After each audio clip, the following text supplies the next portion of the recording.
latsaka anatiny aizinan yawe ka tsy ho hita intsony ny eo anilanao no fanirina soa latsaka anatiny aizinan yaw ka tsy ho hita intsony ny eo anilanao no fanirina soa kuaizare no misy toerana mangina ahitako anao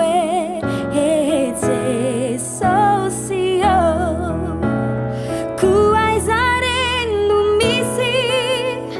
toerana mangina ahitako anao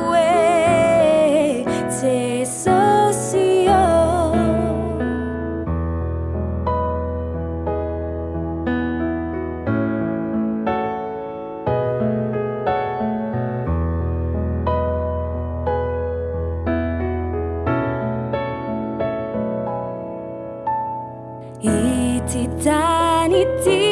anieka fandalovana ihany na izana ianao de samy